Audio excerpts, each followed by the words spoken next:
नमस्कार दोस्तों, आप सभी का स्वागत है पेपर एनालिसिस पॉइंट के ऊपर। और मैं आपके साथ डीके सर। दोस्तों हम क्या कर रहे थे, दोस्तों द्वितीय श्रेणी के जो प्रथम प्रश्न पत्र जीके है आपका, ये द्वितीय नहीं दोस्तों, आपका प्रथम प्रश्न पत्र है। इस प्रथम प्रश्न पत्र की माइनर टेस्ट एक हो चुका आपका, कब हुआ था आपका 15 फरवरी 2026 को। और इसका क्या कर रहे थे दोस्तों, माइनर टेस्ट एक का एनालिसिस कर रहे थे, इनकी विश्लेषण कर रहे थे। क्या करते थे दोस्तों, हम एनालिसिस कर रहे थे। सबसे पहले बात करें, माइनर टेस्ट एक के दो पार्ट अपने हो चुके हैं। कितने पार्ट हो चुके हैं अपने, दो पार्ट हो चुके हैं। पार्ट नंबर एक के अंदर हमने 30 क्वेश्चन कहते हैं हमने दोस्तों, कितने कहते हैं हमने, 30 क्वेश्चन कहते हैं, जो आपके कला संस्कृति और राजस्थान भूगोल से जुड़े हुए थे। आपके कला संस्कृति और राजस्थान भूगोल से जुड़े हुए थे टॉपिक। यानी कि बात करें कला संस्कृति से थे दोस्तों आपके दुर्ग, स्मारक, महल और छतरियाँ। और आपके भूगोल से बात करें, इन क्वेश्चनों के अंदर हमने की थी भौतिक विशेषता, यानी पहला टॉपिक आपका भौतिक विशेषताओं से संबंधित था। फिर दोस्तों दूसरे पार्ट के अंदर हमने क्या किया था, आपके दूसरे पार्ट के अंदर दोस्तों हमने 30 से लेकर 70 क्वेश्चन तक कहते हैं हमने, क्या कहते हैं हमने, 30 से 70 क्वेश्चन तक हमने दूसरे पार्ट के अंदर कर लिए थे। यदि आपने नहीं देखा है तो आप देख सकते हो, प्ले लिस्ट बनी हुई है अपनी, या आपके यूट्यूब के ऊपर सर्च कर सकते हो, आपको वीडियो मिल जाएगा दोस्तों। इसके अंदर दोस्तों हमने शुरुआत की थी राजस्थान की जलवायु से। शुरुआत कहाँ से की थी हमने, राजस्थान की जलवायु से की थी। फिर दोस्तों हमने दिसंबर माह का करंट अफेयर्स पढ़ा था। दिसंबर 2025 का क्या पढ़ा था दोस्तों, हमने करंट पढ़ा था इसके अंदर, जो 10 क्वेश्चन थे आपके। इसके अलावा दोस्तों 20 क्वेश्चन हमने मनोविज्ञान के किए थे। 20 क्वेश्चन किसके किए थे हमने, मनोविज्ञान के किए थे, जो आपके सीधे सीधे एग्जाम में पूछे जाते हैं दोस्तों। तो हमने ये 40 क्वेश्चन किए थे और बहुत ही अच्छे से हमने विश्लेषण किया था, जिसमें अच्छे से हमने शानदार आपको समझाने का प्रयास किया था। ज़्यादातर बात करें मनोविज्ञान में थोड़ा सा हमने सीधा करने का प्रयास किया था, क्योंकि मनोविज्ञान की बात करें तो आपके जो कोट दे रखे थे, जैसे बाल विकास के आपके क्वेश्चन पूछे गए थे। कौन से थे आपके दोस्तों, बाल विकास के क्वेश्चन पूछे गए थे। तो आपकी सारी डिटेल आपके ऑप्शनों के माध्यम से दी गई थी, जिसके अंदर यानी ज़्यादातर कोट वाले क्वेश्चन थे, यानी समझाने वाले क्वेश्चन नहीं थे, ठीक है, या सिद्धांत बताने वाले क्वेश्चन नहीं थे। हो सकता है कि वो क्लास बड़ी हो जाए, लेकिन वो क्वेश्चन हमने पहले किए थे अपने, जो minor test topic wise test होता तो हमने वो सारे क्वेश्चन आपको करवाए। अपने टॉपिक वाइज टेस्ट के अंदर देखा होगा, सेम टू सेम क्वेश्चन थे वो, तो इसलिए व्याख्या करने की आवश्यकता नहीं पड़ी उनकी। अब बात करते हैं दोस्तों, आज हम कर रहे हैं दोस्तों आपका 30 क्वेश्चन जो आपके शेष बच गए थे, वो किसके थे दोस्तों, वो थे अपने भारतीय राज्य व्यवस्था के। किसके दोस्तों, आपके भारतीय राज्य व्यवस्था के, यानी पॉलिटिकल साइंस के थे। यानी आज वाली क्लास करते हैं दोस्तों पार्ट नंबर 3। इसके अंदर दोस्तों हम भारतीय राज्य व्यवस्था पढ़ेंगे। भारतीय राज्य व्यवस्था हर एक विद्यार्थी के लिए प्रॉब्लम है, क्योंकि पॉलिटिकल साइंस सभी को टफ लगती है वैसे देखिए। और यहाँ से जो क्वेश्चन बनते हैं वो किस प्रकृति के बन सकते हैं, किस स्तर के बन सकते हैं, या किस टाइप के क्वेश्चन पूछे गए कलाम की टेस्ट सीरीज के अंदर, इनको देखने से पहले आप सभी को पता है कि पॉलिटिकल साइंस की बात करें, इसको समझना बहुत ज़्यादा जरूरी है। यानी तर्क आधारित क्वेश्चन ज़्यादा पूछे जाते हैं पॉलिटिकल साइंस में। इसके अलावा दोस्तों आपकी जो चर्चा के विषय है, इसके अलावा दोस्तों आपकी जो डिजिटल लोकसभा की जो रिपोर्ट है वो जारी होती है, और आपकी पीआईपी रिपोर्ट जारी होती है। न्यूनतम आंकड़े उनके अनुसार आपके पूछे गए लास्ट 2025 की बात करें उन एग्जामों के अंदर। तो सबसे पहले तो आपको ये अपडेट होना चाहिए कि कौन से एग्जामों के अंदर, यानी पिछले पेपर के अंदर हमें किस प्रकार से पूछा गया। अब बात करते हैं दोस्तों आज के टेस्ट की। तो आज के टेस्ट में आपको ये देखना है सबसे पहले कि ज़्यादातर क्वेश्चन आपके कोर्ट वाले क्वेश्चन मिलेंगे पॉलिटिकल साइंस के अंदर, ठीक है, लेकिन आपको ये देखना है कि कौन से प्रकार के क्वेश्चन पूछे गए, या किस टॉपिक से सबसे ज़्यादा क्वेश्चन आपके उठा गए, या किस पॉइंट से आपके क्वेश्चन उठा गए। यानी आपके प्रीवियस ईयर के अंदर जो क्वेश्चन पूछा गया यहाँ से, तो वो किस पॉइंट से सबसे ज़्यादा पूछा गया है। ज़्यादातर क्वेश्चन आपने 2025 के अंदर देखे होंगे, जो पहले पूछे जा चुके थे उन्हीं क्वेश्चनों के कोट पूछे गए थे, जो पहले एग्जाम में आपके आ चुके हैं। जैसे 2011 से लेकर 2022 तक की बात करें, उन एग्जामों में जो क्वेश्चन आए थे, उन एग्जामों के क्वेश्चन 2025 में कोट वाले क्वेश्चन पूछे गए थे। कैसे, कोट वाले क्वेश्चन पूछे गए थे, आपने सभी ने देखा होगा, पेपर एनालिसिस भी आपने कर लिया होगा। तो साथ साथ प्रीवियस ईयर पेपर आप डाउनलोड कर सकते हो, आरपीसी की साइट पर जा सकते हो, या अपने टेलीग्राम के ऊपर आपके सारे पेपर डाले हुए हैं, वहाँ पर साथ साथ पेपर जरूर देखना। और वैसे नहीं देखते हो तो टॉपिक वाइज टेस्ट ज्वाइन कर सकते हो आप। टॉपिक वाइज टेस्ट आप कहाँ पर ज्वाइन कर सकते हो, सबसे पहले मैं बताना चाहूँगा आपको, अपने ऐप के ऊपर दोस्तों आपके सिलेबस के अनुसार आपके टॉपिक वाइज टेस्ट होते हैं। आपके किसके अनुसार, आपके सिलेबस के अनुसार, जो आपका सिलेबस है इसके अनुसार दोस्तों सबसे पहले टेस्ट होते हैं आपके। और टेस्ट कहाँ पर होते हैं दोस्तों, ये टेस्ट होते हैं दोस्तों अपने ऐप के ऊपर। और दोस्तों ऐप का नाम क्या है आपका, PAP by DK sir, PAP by DK sir. इस ऐप को आप प्ले स्टोर से डाउनलोड कर सकते हो, चाहे आप लैपटॉप हो, चाहे आपकी क्रोम बुक हो आपके पास, चाहे आपकी टैबलेट हो, चाहे आपके पास फ़ोन हो, एंड्रॉइड फ़ोन हो, सभी में आप डाउनलोड कर सकते हो। इस ऐप के ऊपर दोस्तों सबसे पहले इस सिलेबस के अनुसार आपके टेस्ट होते हैं, टॉपिक वाइज टेस्ट होते हैं। इनका दोस्तों वीडियो एनालिसिस भी इसी ऐप के ऊपर मिलता है आपको। वीडियो एनालिसिस यानी टॉपिक वाइज टेस्ट होते हैं, उनका वीडियो एनालिसिस भी हम करते हैं। जैसे अभी सेकंड ग्रेड की बात करें तो सेकंड ग्रेड की ज्योग्राफी के आपके पूरे वीडियो आपके एनालिसिस हो चुके हैं, पूरे सिलेबस के जो जितने भी आपके टॉपिक थे, यानी फर्स्ट ग्रेड और सेकंड ग्रेड के अंदर जो कॉमन टॉपिक है लगभग वो आपको करवा चुके हैं। अब भारतीय राज्य व्यवस्था की बात करें, जैसे हमने कल संविधान सभा किया था, तो संविधान सभा वैसे आपके टेस्ट नंबर 1 में था, सेकंड ग्रेड के टेस्ट नंबर 1 में था, लेकिन हमने कल फर्स्ट ग्रेड के अनुसार किया, क्योंकि फर्स्ट ग्रेड की भी राज्य व्यवस्था शुरू हो चुकी है। तो उस माइनर टेस्ट 1 का हमने फिर से एनालिसिस कर चुके हैं वीडियो का, और वो वीडियो आपके इस ऐप के ऊपर आपको मिल चुका है। देखना आप पूरे क्वेश्चन यहाँ पर पूछे जाते हैं। यहाँ पर दोस्तों पॉलिटिकल साइंस की बात करें तो आपको यहाँ पर प्रीवियस ईयर पीछे पूछे गए क्वेश्चन, पूछे गए पर्सन्स का अलग टेस्ट है। पर्सन का क्या है दोस्तों, आपका अलग से टेस्ट, अलग टेस्ट, ठीक है। इसके साथ ही दोस्तों यहाँ पर दोस्तों आपके इस सिलेबस के अनुसार टॉपिक वाइज टेस्ट हो रहे हैं। यहाँ पर दोस्तों इसी ऐप के ऊपर फिर आपके दोस्तों साप्ताहिक टेस्ट, जिस प्रकार से पूरी लाइब्रेरी बेच के अंदर होती है ना, उसी प्रकार से दोस्तों साप्ताहिक टेस्ट भी यहाँ पर हो रहे हैं, ठीक है। और वो कलाम टेस्ट सीरीज के अनुसार चल रहे हैं। आपकी कलाम टेस्ट सीरीज आप सभी ने देखा होगा, टेस्ट सीरीज देख भी लिया होगा। यदि आप टेस्ट दे रहे हो, जो आप माइनर टेस्ट 1 है, तो ये हम दोस्तों अपलोड हो चुका है अपने ऐप के ऊपर, ठीक है। ये टेस्ट अपना हो चुका है और ये टेस्ट आप इस ऐप के ऊपर दे सकते हो। साथ साथ दोस्तों यदि आपको पीडीएफ चाहिए तो आप पीडीएफ भी दोस्तों इस ऐप से आप डाउनलोड कर सकते हो, या उसका प्रिंट भी आप निकलवा सकते हो। इसके बाद में दोस्तों इसी के ऊपर, इसी ऐप के ऊपर दोस्तों आपके रिवीजन टेस्ट होंगे। और रिवीजन टेस्ट मान करें जैसे कैसे होंगे आपके रिवीजन टेस्ट में बताना चाहूँगा आपको। जैसे आपकी बात करें, आपका मेजर टेस्ट 1 होगा 4 टेस्टों के बाद, 4 टेस्टों के बाद मेजर टेस्ट 1 होगा। तो दोस्तों ये मेजर टेस्ट 1 के अंदर माइनर टेस्ट 1 से लेकर माइनर टेस्ट 4 तक का सिलेबस होगा। 4 तक का क्या होगा दोस्तों, सिलेबस होगा। तो दोस्तों इन चारों सिलेबसों के मिक्स में क्वेश्चन होंगे आपके, मिक्स क्वेश्चन होंगे किसमें, रिवीजन टेस्ट के अंदर। और ये टेस्ट भी कहाँ पर मिलेंगे दोस्तों, इस ऐप के ऊपर मिलेंगे। और इनका वीडियो एनालिसिस भी आपको देखने को मिलेगा, ठीक है। जैसे जैसे टाइम मिलता जाएगा इनका वीडियो एनालिसिस भी आपको सारे आपको देखने को मिलेगा। अभी फर्स्ट ग्रेड के ऊपर पूरा ध्यान है, तो फर्स्ट ग्रेड के हो रहे, फिर आपके सेकंड ग्रेड के भी होने वाले हैं। वैसे साथ साथ जो कॉमन सिलेबस है, लगभग आपका जो कॉमन सिलेबस बहुत ज़्यादा, लगभग 70% आपका कॉमन सिलेबस है, वो तो हम कंप्लीट करेंगे, ठीक है। वो तो होगा, साथ साथ हो जाएगा। फिर जो आपका शेष बचेगा वो भी हम एनालिसिस करेंगे, जहाँ पर उनके रिवीजन टेस्ट होंगे, वहाँ पर आपके सिलेबस के वीडियो देखने को मिलेंगे। तो ये तो आप दोस्तों इस ऐप की विशेषता यहाँ पर कर सकते हो। और मात्र आप बात करें, कुछ दोस्त बोलते कि सर इस फीस की कितनी है, तो फीस बहुत कम है दोस्तों, अभी मात्र 49 रुपीज़ है। इन 49 रुपीज़ में ये इतना कंटेंट आपको मिलने वाला है। साथ साथ दोस्तों इसी ऐप के ऊपर आपको इसी 49 रुपीज़ के अंदर आपको दोस्तों शॉर्ट नोट्स मिलेंगे, आपको शॉर्ट नोट्स मिलेंगे। ऑथेंटिक बुक की बात करें तो ऑथेंटिक बुक आपकी अपलोड हो चुकी है। बुक सेक्शन के अंदर दोस्तों आपकी आरबीएससी की बुक आपकी अपलोड हो चुकी है, एनसीईआरटी की बुक आपकी अपलोड हो चुकी है, हिंदी गणित अकादमी की बुक आपकी अपलोड हो चुकी है। ये सारी बात करें आपकी फर्स्ट पेपर से संबंधित जितनी भी बुकें थी, आपकी ऑथेंटिक बुक, यदि आप देखना चाहते हो, यदि किसी मान लीजिए किसी टॉपिक में आपको प्रॉब्लम है, या किसी टॉपिक को आप डिटेल से पढ़ना चाहते हो, 2025 में ऐसा क्वेश्चन आया है उस टॉपिक से जिसको डिटेल से पढ़ना जरूरी हो गया है, तो आप दोस्तों यहाँ से आप सब कुछ पढ़ सकते हो। अब ये सुविधाएं आपके लिए उपलब्ध है इस ऐप के ऊपर। अब बाकी ज्वाइन करने की इच्छा आपकी है दोस्तों, आप एक बार विजिट कीजिए, देखिए, समझिए और विचार करने के बाद एक बार विजिट कीजिए और ज्वाइन कीजिए। ज्वाइन करने के बाद देखिए ना क्या आपको कितना बेनिफिट होता है, कितना बेनिफिट नहीं होता, तो आप देख सकते हो। 49 रुपीज़ को ज़्यादा नहीं है, कोई ज़्यादा फीस नहीं है। जहाँ पर दोस्तों बात करें 1000, 1500, 2000, 2200 तक आपको टेस्ट सीरीज मिल रही है, वो टेस्ट सीरीज मात्र 49 रुपीज़ में मिल रही है। तो और क्या चाहिए दोस्तों, इतने तो आप पूछ के खा जाते हो, ठीक है। दिन के तो एक बार विजिट जरूर करना, एक दिन पूछ के खाने की टाल कर देना, लेकिन इस पर विश्वास करके ज्वाइन करना। और ज्वाइन करने के बाद दोस्तों टेस्ट जरूर देना, आप सारे टेस्ट देना। आपके टेस्ट यानी बात करें अब इस ऐप के ऊपर दोस्तों आपके माइनर टेस्ट 2 के टेस्ट अपलोड हो रहे हैं। माइनर टेस्ट 2 के अंदर जैसे आपकी कला संस्कृति के अंदर मंदिर है, तो मंदिरों का एक टेस्ट हो चुका है, आज दूसरा टेस्ट होगा। 2 पार्टों के अंदर हमने कलाम बुकलेट के क्वेश्चन है वो सारे के सारे, यानी कलाम बुकलेट की जो न्यू बुकलेट आपकी या पुरानी जो अपडेट है, वो सारे टेस्ट आपको अपलोड हो रहे हैं। तो माइनर टेस्ट 2 के 2 टेस्ट आपके अपलोड हो चुके हैं।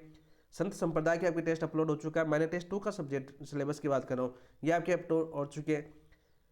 इसके अलावा दोस्तों आपकी बात करें, आपके पॉलिटिकल साइंस के अंदर आपको उपराष्ट्रपति देखने को मिलेगा। उपराष्ट्रपति का टेस्ट आज अपलोड हो जाएगा। तो कंटिन्यू ऐसा नहीं कि एक साथ आपको टेस्ट अपलोड किया जाए, नहीं, आपको रोज टारगेट दिया जाता है कि आज इसका टेस्ट होगा, आज इसका टेस्ट होगा, आज इसका टेस्ट होगा। इन 6 दिन तक जिस प्रकार से लाइब्रेरी बेच के अंदर होता है, उसी प्रकार से आपको टेस्ट उपलब्ध होते हैं इस ऐप के ऊपर। और आप टॉपिक वाइज पढ़िए, ऐसा नहीं कि पूरे एक साथ आ गए आप, जैसे टॉपिक देने टेस्ट के ऊपर रह गए, ऐप पर टाइम बर्बाद हो रहा है। नहीं दोस्तों, टेस्ट आपका फिक्स शेड्यूल है, आपको टारगेट दिया जाएगा, इन 2 टॉपिकों का आपका टेस्ट होगा आज, इन 2 टॉपिक को आप पूरा पढ़ना चाहिए, पूरे दिन में कैसे पढ़ो। जिस प्रकार से लाइब्रेरी बेच के अंदर ऑफलाइन स्टूडेंट की जो 150 स्टूडेंट सीकर के अंदर है, 150 जयपुर के अंदर है, उनके साथ होता है, उसी प्रकार से दोस्तों इस ऐप के ऊपर आपको देखने को मिलता है। तो ये तो एक छोटी सी इंफॉर्मेशन थी, आपके लिए बहुत बेस्ट साबित हो सकता है, आपके एग्जाम के अंदर एक नया मोड ला सकता है। तो ये आपके लिए विचार करने वाली बात है। तो सोचना, समझना और फिर दोस्तों विजिट करना। और बात करें दोस्तों एनालिसिस, आप वीडियो के ऊपर देख सकते हो, यूट्यूब के ऊपर देख सकते हो। फर्स्ट ग्रेड के सारे टेस्ट यानी माइनर टेस्ट 3 तक आपके कंप्लीट हो चुके हैं, माइनर टेस्ट 4 आपका चल रहा है, कंटिन्यू उनकी पढ़ाई हो रही है, कंटिन्यू उनके टेस्ट हो रहे हैं, कंटिन्यू उनका एनालिसिस हो रहा है। यानी माइनर टेस्ट 3 तक उनका सिलेबस भी हो चुका है, माइनर टेस्ट 3 तक उनके जो पेपर हो चुके हैं वो भी आपका विश्लेषण हो चुका है। नेक्स्ट क्वेश्चन की बात करते हैं दोस्तों, ये तो आप देख लेना, ठीक है, बताना जरूरी हो जाता है। अब दोस्तों बात करते हैं, शुरुआत करते हैं, देखते हैं आज का पहला क्वेश्चन क्या है। तो शुरुआत करने से पहले जिन दोस्तों ने अभी तक चैनल को सब्सक्राइब नहीं किया है, तो चैनल को सब्सक्राइब जरूर कर देना, अपने दोस्तों के साथ शेयर जरूर कर देना। देखिए दोस्तों क्या है, भारतीय स्वतंत्रता अधिनियम 1947 के संदर्भ में असत्य कथन का चयन कीजिए। असत्य कथन का हमें चयन करना है। कौन सा? भारत स्वतंत्रता अधिनियम कब आया था? 1947 के अंदर आया था। तो पहला कथन क्या दे रखा है दोस्तों? पहला कथन दे रखा है आपका डिक्की बर्ड प्लान। देखो इस प्लान को याद कर लेना दोस्तों, ये क्वेश्चन पूछा जा चुका है कि भारतीय स्वतंत्रता अधिनियम किस प्लान के अनुरूप आया था? तो डिक्की बर्ड प्लान के अनुरूप आया था। क्वेश्चन आपके एग्जाम में पूछा जा चुका है। और कलाम टेस्ट सीरीज का यही बेनिफिट है कि कलाम टेस्ट सीरीज के जो ऑप्शन आते हैं आपके, वो किसी न किसी एग्जाम में पूछे गए हैं, किसी न किसी एग्जाम में पूछे गए, वही आपको ऑप्शन देते हैं। या जहाँ से ज़्यादातर क्वेश्चन आपके एग्जाम में आ चुके हैं, वहाँ से कंटेंट के अंदर आपको प्रश्न देखने को मिलेगा टेस्ट सीरीज के अंदर। चाहिए आप प्रीवियस ईयर क्वेश्चन उठा लो, साथ साथ प्रीवियस ईयर क्वेश्चन के जो टॉप क्वेश्चन आए हुए हैं उन टॉपिकों को पढ़ के जाना। ठीक है, प्रश्न जो प्रीवियस ईयर क्वेश्चन आए हैं उन टॉपिकों को आप ज़्यादा पढ़ के जाना, और टेस्ट सीरीज में अपनी रैंक देख लेना, टेस्ट सीरीज में प्रश्न देख लेना, आपको खुद पता चल जाएगा। ठीक है, तो एक टेस्ट सीरीज को समझो, टेस्ट सीरीज के जो ऑप्शन है उनको समझो, फिर ऑटोमेटिक आपको पता चल जाएगा इन चीज़ों को। यदि विश्लेषण करते हो आप खुद, तो आप दोस्तों इन चीज़ों को अनुभव कर सकते हो। डिक्की बर्ड प्लान के अनुरूप में ब्रिटिश संसद ने 18 जुलाई 1947 को भारत स्वतंत्रता अधिनियम पारित किया। बिल्कुल सत्य बात है क्या? बिल्कुल सत्य बात है। कब आया था दोस्तों भारत स्वतंत्रता अधिनियम? 18 जुलाई 1947 को। इंपॉर्टेंट डेट है दोस्तों ये, क्या आपकी इंपॉर्टेंट डेट है, सीधे ही पूछी जा सकती है। इस अधिनियम के प्रावधान क्या थे दोस्तों? सबसे पहले इस अधिनियम द्वारा भारत मंत्री पद समाप्त कर दिया गया। भारत मंत्री पद समाप्त कर दिया गया। दोस्तों भारत मंत्री पद कब आया था आपका? भारत मंत्री पद का सर्जन कब किया गया था? सबसे पहले तो आपको यह पता होना चाहिए ना कि सर्जन कब किया गया था इसका। अब बोलोगे सर हमें तो नहीं याद। अब बोलोगे ना आप नहीं याद, क्यों नहीं याद भाई दोस्तों? अब आपने को नहीं पढ़ी, लेकिन फर्स्ट ग्रेड को मैंने करवा चुका, मैंने पढ़ाया था आपको 1857 क्रांति। ठीक है, वैसे आपकी राजस्थान की है, फर्स्ट ग्रेड वालों की आपकी फर्स्ट ग्रेड की भी है। ठीक है, 1857 क्रांति के अंदर बताया था। 1857 क्रांति के बाद हम दोस्तों आपके 1858 का अधिनियम आया था। कौन सा? भारत सरकार अधिनियम 1858 में। भारत सरकार अधिनियम 1858 में। और 1858 में दोस्तों आपके भारत मंत्री पद का सृजन किया गया था। इस अधिनियम के तहत दोस्तों इस पद का सृजन किया गया था। और दोस्तों इस पद को समाप्त किस अधिनियम के तहत किया गया दोस्तों? समाप्त किस अधिनियम के तहत किया गया? समाप्त की बात करें दोस्तों, तो समाप्त किया गया दोस्तों आपकी भारत स्वतंत्रता अधिनियम 1947 के तहत। भारत स्वतंत्रता अधिनियम 1947, अधिनियम 1947। हर पॉइंट को ध्यान में रखिए दोस्तों, इनका विश्लेषण हमें करना है। अब दोस्तों तीसरा ऑप्शन देखिए क्या दे रखा है आपका। तीसरा ऑप्शन की बात करते हैं। अधिनियम द्वारा रियासतों, अधिनियम द्वारा रियासतों का यह अधिकार दिया गया कि वे भारत या पाकिस्तान में शामिल हो सकती है, परंतु स्वतंत्र नहीं रह सकती। ये गलत हो जाएगा दोस्तों। तो दोस्तों आराम से ये ऑप्शन काट सकते थे, क्योंकि आप बहुत बार ये पढ़ चुके हो। राजस्थान का एकीकरण भी आपने पढ़ा है, तो राजस्थान के एकीकरण में भी ये पता था आपको कि कुछ रियासतें स्वतंत्र रह सकती थी। कौन सा अधिनियम आया था आपका? सरदार वल्लभ भाई पटेल ने, आप सभी ने देखा होगा, रियासती विभाग का गठन किया था। तो आपने चीज़ें आप पढ़ चुके हो ये चीज़ें। ठीक है, इसको सोचने वाली बात नहीं थी, देखो विचार करने वाली बात थी कि आप सभी को पता है जो रियासतें उससे जो आपका बनाया गया था, नियम बनाया गया था, उससे जो कम में है वो शामिल हो सकती है, या तो पाकिस्तान में हो सकती है या किसी में भारत में शामिल हो सकती है। और जिन रियासतें यानी कि जो क्राइटेरिया बनाया गया था 10 लाख से ऊपर जहाँ पर जनसंख्या है, 1 करोड़ क्या है आपकी आमदनी है, तो वो स्वतंत्र रह सकती है। बनाया गया था नहीं बनाया गया था? बनाया गया था। ये चीज़ें आप पढ़ चुके हो, अलग अलग टॉपिकों में अलग अलग सब्जेक्ट यानी इतिहास के साथ भी पढ़ चुके हो। तो यहाँ पर सोचने वाली बात ही है, तो आपका ये गलत हो जाएगा, ये आपका गलत हो जाएगा, क्योंकि स्वतंत्र अस्तित्व बना सकती थी, स्वतंत्र अस्तित्व बना सकती थी, बना सकती थी। और राजस्थान की बात करें तो अपने राजस्थान के अंदर भी 4 रियासतें ऐसी थी जो अपना स्वतंत्र अस्तित्व बना सकती थी।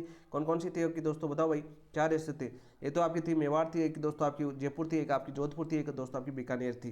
तो ये आपकी स्वतंत्र अस्तित्व बना सकती थी, लेकिन नहीं बनाया। ठीक है, दोनों देशों के लिए गवर्नर जनरल का पद होगा, जिसकी नियुक्ति उस राज्य की कैबिनेट की सिफारिश पर ब्रिटिश सम्राट करेगा। बिल्कुल राइट। आप सभी को पता है, जैसे जब स्वतंत्रता अधिनियम आया था, ब्रिटिश सम्राट की जो पद है उसकी दोस्तों शपथ ली थी किसने? आपके जवाहरलाल नेहरू ने। ठीक है, सबसे पहले प्रधानमंत्री बने थे, तो प्रधानमंत्री ने आपके जवाहरलाल नेहरू है, उन्होंने किसकी शपथ ली थी दोस्तों? आपके ब्रिटिश क्राउन की शपथ ली थी। ये आप क्वेश्चन पढ़ चुके हो, ये क्वेश्चन आपके एग्जाम में आ चुका है। ठीक है, ये क्वेश्चन आपके एग्जाम में आ चुका है। ब्रिटिश क्राउन की शपथ ली थी पहले प्रधानमंत्री जवाहरलाल नेहरू ने, क्योंकि अपना संविधान तो बाद में लागू हुआ था, 26 जनवरी 1950 को लागू हुआ था। स्वतंत्रता तो हमें 15 अगस्त 1947 को मिल गई थी।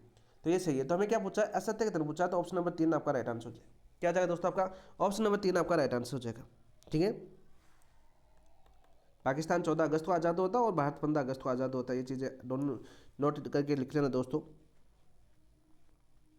नेक्स्ट क्वेश्चन की बात करते हैं। नेक्स्ट क्वेश्चन क्या है?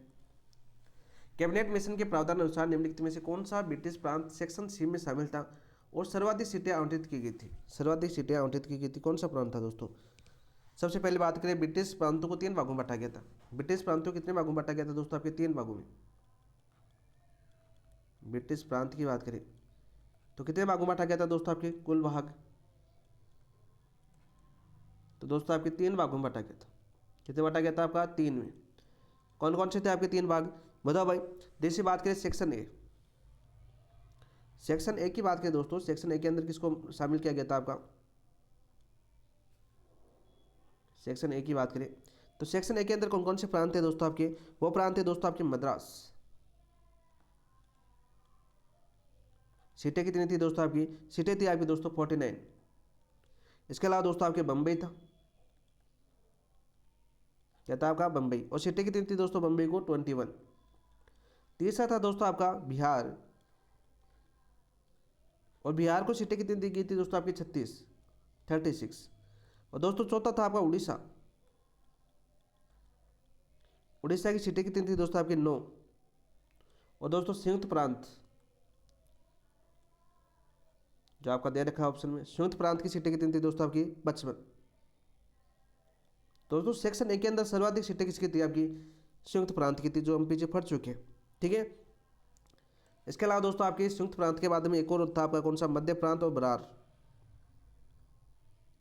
मध्य प्रांत या बरार, ये कौन से हम थे दोस्तों आपके? मध्य प्रांत और बरार, इनकी सीटें थी आपकी दोस्तों 17। कितनी थी दोस्तों आपकी? 17 सीटें थी। तो राइट आंसर क्या हो जाएगा दोस्तों? देखो यहाँ पर देखिए, सबसे पहले सेक्शन ए के अंदर देखो मद्रास दे रखा है, तो मद्रास नहीं होगा आपका, मद्रास कैंसिल हो जाएगा। सेक्शन ए के अंदर देखो संयुक्त प्रांत दे रखा है, ये देखिए 55 सीटें थी, तो ये भी नहीं होगा दोस्तों। ये आपकी किस में थे? आपके सेक्शन ए के अंदर, सेक्शन ए के अंदर थी दोनों। बम्बई भी किस में थी दोस्तों? आपके सेक्शन ए के अंदर 21 सीटें थी, तो ये भी गलत हो जाएगा। तो आंसर तो क्या हो गया आपका? ऑप्शन नंबर 3 आपका राइट आंसर हो गया। यदि सेक्शन ए भी याद था आपका, तो इस क्वेश्चन को आप आराम से कर सकते थे। अब बात करते हैं दोस्तों सेक्शन बी के अंदर कौन कौन से थे आपके। सेक्शन बी की बात करते हैं। सेक्शन बी के अंदर कौन कौन से प्रांत शामिल थे? तो प्रांतों की बात करें दोस्तों, सबसे पहले प्रांत कौन सा था आपका? तो सबसे पहला प्रांत था आपका पंजाब। कौन सा था आपका दोस्तों? पंजाब। और सेक्शन बी के अंदर पंजाब था, और पंजाब को कितनी सीटें दी गई थी दोस्तों? आपके 28। दूसरा प्रांत था दोस्तों आपके जो सेक्शन बी के अंदर था, वो था आपका पश्चिमोत्तर सीमांत प्रांत। पश्चिमोत्तर सीमांत प्रांत, और इसको कितनी सीटें मिली थी दोस्तों? आपकी 3 मिली थी। और इसके बाद चौथा था आपका, तीसरा था दोस्तों इसके अंदर सिंध, और सिंध को सीटें मिली थी दोस्तों आपकी 4। और इसके बाद में था दोस्तों आपका सेक्शन नंबर 3। सेक्शन नंबर 3 की बात करते हैं, यानी सी की बात करते हैं। सेक्शन नंबर 3 में किस किस को सम्मिलित किया गया था? देखो सबसे पहले बात करें, सबसे पहले था दोस्तों आपका बंगाल, और कितनी सीटें थी दोस्तों आपके बंगाल को? 60। और दोस्तों उसके बाद में था आपका असम, कितनी सीटें थी आपकी? 10। असम को कितनी सीटें मिली थी दोस्तों? आपकी 10 सीटें मिली थी। तो सीधा क्वेश्चन पूछा जा सकता है कि ब्रिटिश प्रांतों को कुल कितने भागों में बांटा गया था? 3 भागों के अंदर बांटा गया था। कौन कौन से में? सेक्शन ए, सेक्शन बी और सेक्शन सी। सेक्शन ए में कितनी प्रांत शामिल थे, ऐसा भी पूछा जा सकता है। तो दोस्तों आपका 1 हो गया, 2 हो गया, आपका 3 हो गया, 4 हो गया, 5 हो गया, 6 प्रांत शामिल थे किसके अंदर दोस्तों? आपके सेक्शन ए के अंदर। और वही बात करें दोस्तों आपके सेक्शन बी के अंदर कितने प्रांत थे आपके? 1 और 2 और 3 प्रांत थे आपके सेक्शन बी के अंदर, और 2 प्रांत थे दोस्तों आपके सेक्शन सी के अंदर। सीधा सा क्वेश्चन पूछा जा सकता है। तो दोस्तों टोटल प्रांत कितने हो गए आपके? 11 हो गए। टोटल प्रांत कितने हो गए आपके दोस्तों? 11 प्रांत हो गए। 6 5 11 हो गए दोस्तों। तो ये तो आपको याद होना चाहिए। हमें पूछा था कि सेक्शन सी में शामिल था और सर्वाधिक सीटें आवंटित की गई थी, तो वो किसको शामिल की गई थी दोस्तों? आपके बंगाल को। कितनी? आपकी 60। कितनी सीटें थी आपकी? 60। संयुक्त प्रांत तो कितनी थी दोस्तों? सेक्शन ए के अंदर शामिल किया गया था, और उसके बाद में संयुक्त प्रांत की सीटें थी आपकी 55। कितनी थी आपकी? 55। मद्रास की कितनी थी आपकी दोस्तों? 49। कितनी थी? 49। और बिहार बम्बई कितनी थी दोस्तों आपकी? 21। कितनी थी आपकी? 21। तो ये चीज़ें आपको याद होनी चाहिए। तो ऑप्शन नंबर 3 आपका राइट आंसर। नेक्स्ट क्वेश्चन की बात करते हैं। पंडित जवाहरलाल नेहरू के नेतृत्व में गठित अंतरिम सरकार के संदर्भ में असम्मिलित का चयन करना है हमें। असम्मिलित का हमें चयन करना है। देखो सदस्य दे रखी है और धारित विभाग दे रखा है हमें। चलो बात करते हैं कौन सा। जॉन मथाई दोस्तों, जॉन मथाई कौन थे आपके? बताओ भाई। जॉन मथाई उद्योग एवं नागरिक आपूर्ति विभाग के अध्यक्ष थे, बिल्कुल राइट। जगजीवन की बात करें दोस्तों, जगजीवन राम कौन थे आपके? श्रम विभाग के मंत्री चुने गए थे। सी राजगोपालाचारी, सी राजगोपालाचारी किसके थे दोस्तों, बताओ भाई। सी राजगोपालाचारी दोस्तों वाणिज्य के नहीं थे आपके, किसमें मंत्री थे आपके, ये मंत्री थे दोस्तों, अपनी निर्धारित विभाग दिया गया था इनको शिक्षा एवं कला का, शिक्षा एवं कला का। लेकिन आपके दिमाग में अब एक चीज़ आनी चाहिए, क्या आनी चाहिए आपकी सोच, इस पर विचार करनी चाहिए कि फिर वाणिज्य विभाग किसको था। यदि दोनों में से आपको एक चीज़ याद आ जाती है तो आप इस ऑप्शन को आसानी से काट सकते हो। यदि ये पता है कि सी राजगोपालाचारी का कौन सा विभाग था तो शिक्षा एवं कला। यदि आपको ये बात पता है कि वाणिज्य विभाग के अध्यक्ष कौन थे, यानी वाणिज्य विभाग के मंत्री कौन थे, बताओ भाई। वाणिज्य विभाग के मंत्री कौन थे भाई, आई चुंद्रीकर, आई चुंदरीकर थे दोस्त। कौन थे आपके, चुंदरीकर। ये किसके थे दोस्त, आपके वाणिज्य विभाग के धारित विभाग था, इनको सदस्य थे। सरदार बलदेव सिंह दोस्तों आपके रक्षा विभाग के थे, सरदार बलदेव सिंह किसके थे, आपके रक्षा विभाग के थे। वही बात करें दोस्तों आपके स्वयं पंडित जवाहरलाल नेहरू, पंडित जवाहरलाल नेहरू के नेतृत्व में गठित जो अंतरिम सरकार थी, तो इसमें पंडित जवाहरलाल नेहरू के कौन कौन से पद थे ये भी तो आपको पता होना चाहिए दोस्तों। इनके पास राष्ट्रमंडल संबंध, राष्ट्रमंडल संबंध तथा विदेशी मामले दोस्तों इनके साथ, विदेशी मामले किनके पास थे, आपके पंडित जवाहरलाल नेहरू के पास थे। तो ये भी तो पता होना चाहिए ना, यदि जिसके बारे में क्वेश्चन पूछा है तो उस क्वेश्चन वाले दोस्त के साथ क्या, मान लीजिए एक तरह से व्यक्ति है, उसके साथ कौन सा विभाग था, तो राष्ट्रमंडल संबंध और तथा विदेशी मामले किसके पास थे दोस्तों, आपके जवाहरलाल नेहरू के पास थे। तो ये तो आपको पता हो गया। अब दोस्तों आपको क्या दिमाग में आएगा, आपके दिमाग में क्वेश्चन क्या आएगा दोस्तों, अंतिम सरकार का क्वेश्चन आएगा कि अंतिम सरकार कब तक रही थी दोस्तों। सबसे पहले नोट लगा के याद कर लेना दोस्तों, अंतिम सरकार का गठन, अंतरिम सरकार का गठन, सरकार का गठन कब हुआ था दोस्तों, बताओ भाई कब हुआ था दोस्तों। दो क्वेश्चन पूछा जाता है गठन के बारे में। देखो सबसे पहले अंतिम सरकार की घोषणा कब हुई थी आपकी, यह क्वेश्चन आपके एग्जाम में आ चुका है। तो घोषणा कब हुई थी दोस्तों आपकी, 24 अगस्त 1946 को। कब होती है आपकी, 24 अगस्त 1946 को क्या होती है, घोषणा होती है। और दोस्तों वही बात करें दोस्तों, गठन कब होता है इनका, तो गठन कब होता है क्वेश्चन आपका पूछा जाता है 2 सितंबर 1946 को, 2 सितंबर 1946 को गठन किया था दोस्तों। अंतरिम सरकार है वो अस्तित्व में रही, अस्तित्व में रही, सॉरी,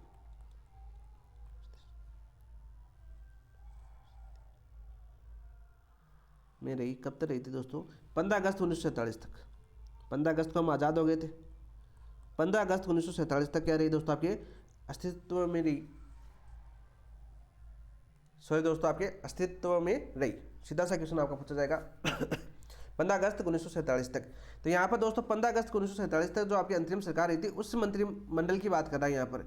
हमें क्या पूछा है, पंडित जवाहरलाल नेहरू के नेतृत्व में गठित अंतरिम सरकार, ये कब तक रही थी आपकी, 15 अगस्त 1947 तक रही थी। घोषणा कब हुई थी इसकी, 24 अगस्त 1947 को। गठन कब था आपका, 2 सितंबर 1946 को इसका गठन हुआ था दोस्तों। सीधा आपके एग्जाम में पूछा जाता है। और उस विभाग के अंदर दोस्तों ये मंत्री थे। वैसे बात करें 15 अगस्त के बाद में जो आपकी सरकार आई थी, ठीक है, स्वतंत्रता के बाद में जो आपकी अंतरिम सरकार का गठन किया गया था 15 अगस्त 1947 को, उसके अंदर जैसे जॉन मथाई उनके पास उद्योग एवं नागरिक आपूर्ति विभाग नहीं था, कौन सा था आपका, वित्त विभाग था। दोनों चीज़ें आपको याद करनी पड़ेगी, दोनों चीज़ें याद करनी पड़ेगी। जो आपके 15 अगस्त 1947 से पहले की बात करें, जो 2 सितंबर 1946 को गठित की थी सरकार, उसके बाद में दोस्तों आपकी पहली मंत्रिमंडल गठित की गई थी जिसमें जवाहरलाल नेहरू प्रधानमंत्री बने थे, वो भी आपको याद करनी पड़ेगी। दोनों से तुलना पूछी जा सकती है, दोनों से आपको अंतर पूछा जा सकता है, दोनों में विभागों का पूछा जा सकता है, कौन सा सम्मिलित नहीं है, इस प्रकार क्वेश्चन पूछा जा सकता है। बहुत ही अच्छा क्वेश्चन पूछा गया, ये इंपॉर्टेंट क्वेश्चन।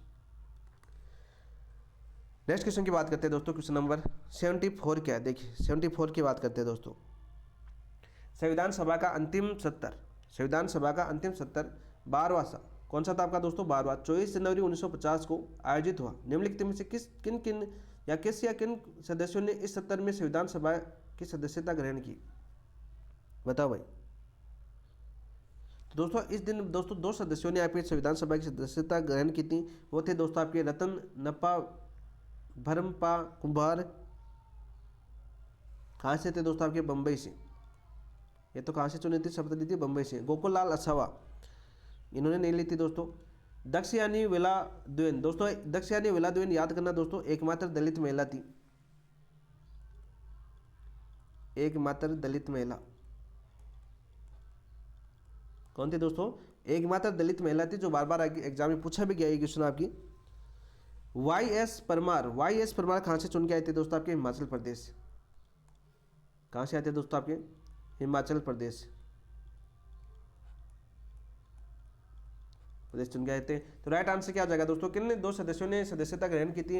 आपका ए और डी, ऑप्शन नंबर 3 आपका राइट आंसर हो जाएगा। क्या जाएगा दोस्तों? आपका ऑप्शन नंबर 3 आपका राइट आंसर हो जाएगा।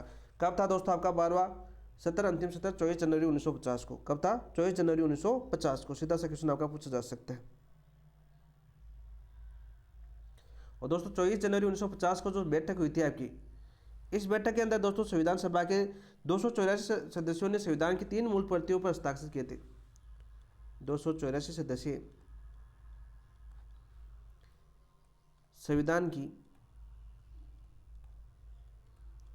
3 मूल प्रतियों पर हस्ताक्षर किए।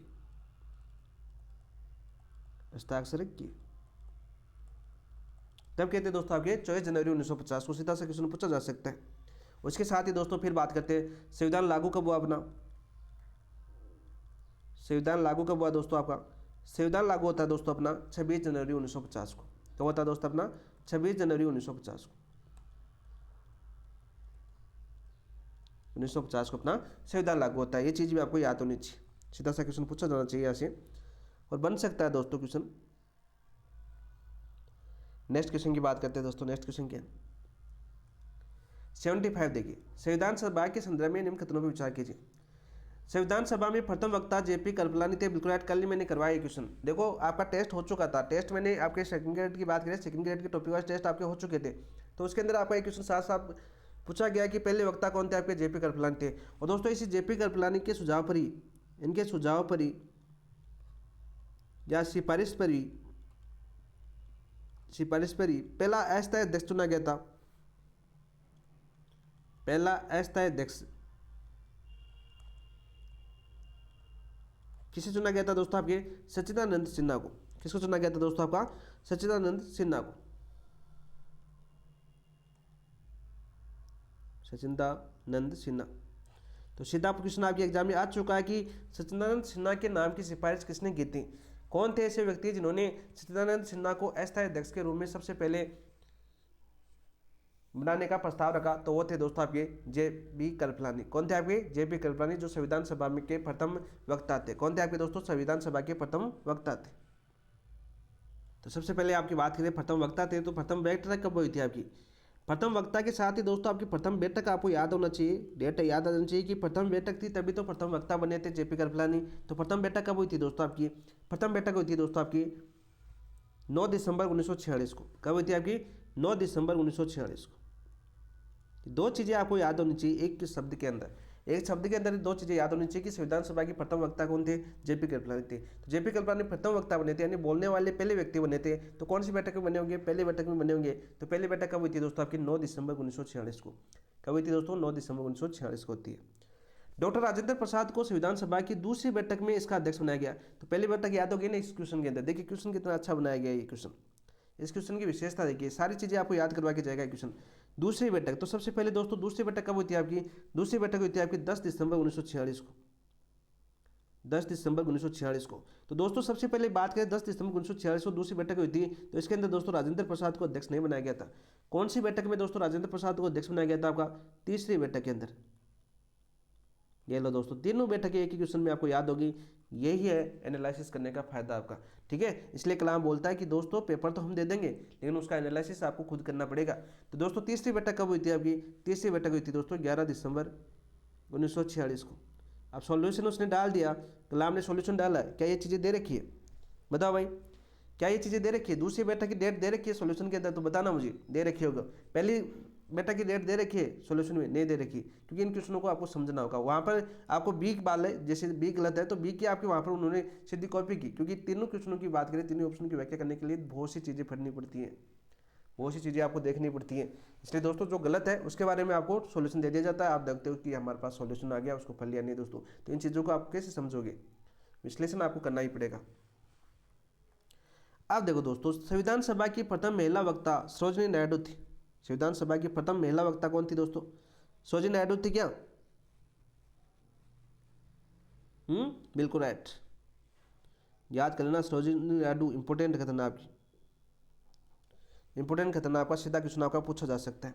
तो राइट आंसर देखो मैं क्या हो जाएगा, उपरोक्त में से सत्य कथन या कथनों का चयन कीजिए। तो आपका दोस्तों पहला और तीसरा सही, तो ऑप्शन नंबर 3 आपका राइट आंसर क्या हो जाएगा दोस्तों, आपका ऑप्शन नंबर 3 आपका राइट आंसर हो जाएगा दोस्तों। अब देखो दूसरी बैठक में क्या हुई थी दोस्तों, आपकी दूसरी बैठक की बात करें, दूसरी बैठक जो 10 दिसंबर 1946 को हुई थी, उसके अंदर दोस्तों आपके जो संविधान सभा के अध्यक्ष पद है तो नामांकन भरे गए थे। संविधान सभा के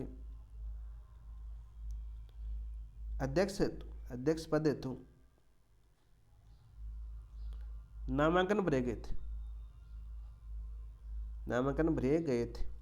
अब ये चीज़ तो आपको पता होगी कि नामांकन भरे गए थे, लेकिन दोस्तों तीसरी बैठक के अंदर दोस्तों 11 दिसंबर 1946 को राजेंद्र प्रसाद चुने गए थे। वो कैसे चुने गए थे, नामांकन तो 10 दिसंबर 1946 को भरे गए थे, लेकिन दोस्तों जो चुने गए थे वो निर्विरोध चुने गए थे, यानी इनके विरोध में कोई नहीं थे, निर्विरोध चुने गए। देखो दोनों चीज़ें आपको, तभी आप इस क्वेश्चन कर सकते हो कि नामांकन कब भरे गए थे, ऐसा किस कथन आ जाए आपके एग्जाम के अंदर। तो आपको ये भी पता होना चाहिए था उसके साथ कि राजेंद्र प्रसाद आपको निर्विरोध चुने गए थे।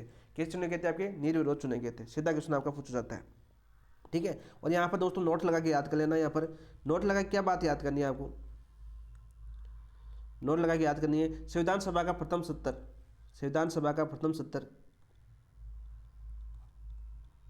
सभा की बात करें, और दोस्तों संविधान सभा के प्रथम सत्र की बात करें तो दोस्तों ये कब से कब तक चला था आपका, तो ये चला था दोस्तों आपके 9 दिसंबर 1946 से, यानी 9 दिसंबर लिख देता हूँ, 9 दिसंबर से 23 दिसंबर 1946 तक चला था। और इम्पोर्टेंट है दोस्तों, ये मोस्ट इम्पोर्टेंट है, इस चीज़ को नोट करके याद कर लेना, इस चीज़ को नोट करके याद कर लेना दोस्तों। अब अध्यक्ष तो बात करें दोस्तों आपके मनोनीत, जैसे सचिदानंद आपके अस्थायी अध्यक्ष बनाए गए थे प्रथम बैठक के अंदर। तो प्रथम बैठक के अंदर दोस्तों आपके उपाध्यक्ष किसे बनाया गया था, उपाध्यक्ष किसे बनाया गया था, वो बनाया गया था दोस्तों आपके फ्रैंक एंथनी को, फ्रैंक एंथनी को उपाध्यक्ष बनाया गया था।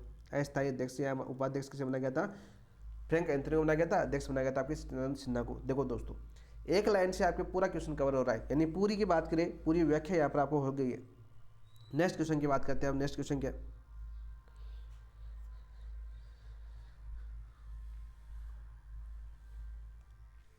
संविधान सभा के प्रमुख समितियों और उनकी सभापति के संदर्भ में सूची फर्स्ट और सूची सेकंड में सम्मिलित कीजिए। चलो सूची फर्स्ट और सूची सेकंड को हम सम्मिलित करते हैं, कर लेंगे दोस्तों सम्मिलित, क्या दिक्कत है।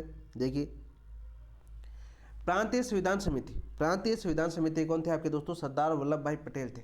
कौन थे आपके, सरदार वल्लभ भाई पटेल थे प्रांतीय संविधान समिति के सदस्य, यानी बात करें कौन थे आपके सभापति, सरदार वल्लभ भाई पटेल थे। इसके अंदर दोस्तों कुल सदस्य कितने थे, ये भी याद होनी चाहिए आपको साथ साथ। तो कितने सदस्य थे दोस्तों आपके 25, कितने सदस्य थे आपके 25 सदस्य थे। किस सदस्य थे दोस्तों आपके 25 सदस्य थे। परिचय पत्र समिति, परिचय पत्र समिति के कौन थे आपके दोस्तों, अलादी कृष्ण स्वामी अय्यर थे। कौन से, अलादी कृष्ण स्वामी अय्यर थे, ठीक है। ऑप्शन नंबर 1 आपका हो जाएगा आपका दोस्तों अलादी अय्यर थे। लेकिन इसके सदस्य कितने थे आपके, प्रांतीय परिचय पत्र समिति के सदस्य कितने थे, है क्या, प्रांतीय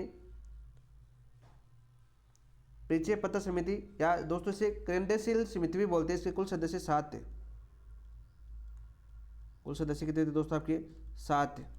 दोस्तों इसका उपनाम क्या था आपका, उपनाम की बात करें तो इसका उपनाम क्या था दोस्तों, इसका उपनाम था क्रेडेंशियल समिति भी बोलते थे इसको, क्रेडेंशियल समिति, समिति के नाम से भी इसको जाना जाता था। ठीक, कुल सदस्य कितने हो गए दोस्तों आपके 7 सदस्य हो गए। तीसरा देखते हैं ऑप्शन आपके, तीसरा क्या आपका नागरिकता पर तदर्थ समिति।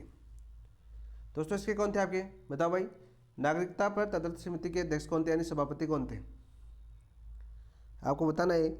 तो वो थे दोस्तों आपके एस वर्धाचारी, एस वर्धाचारी कौन से ऑप्शन में, देखो भाई एस वर्धाचारी आपके दूसरे ऑप्शन के अंदर, कौन से ऑप्शन के अंदर है, एस वर्धाचारी, ऑप्शन नंबर 2 आपका राइट आंसर हो जाएगा। इसके अंदर दोस्तों सदस्य कितने थे आपके, तो इसके अंदर भी दोस्तों सदस्य थे आपके 7, कितने थे आपके 7 सदस्य थे। बसाई प्रांत आयोग, बसाई प्रांत आयोग के कौन थे आपके, एस के धर थे दोस्तों, कौन थे आपके एस के धर, दर भी आ सकता है दोस्तों, यहाँ पर दर भी लिखा हुआ आ सकता है। ठीक है, कौन से थे आपके भाषाई प्रांत के आयोग के सभापति थे। कुल सदस्य कितने थे दोस्तों इसमें, कुल सदस्य थे आपके 3। ये सदस्य थे आपके 3।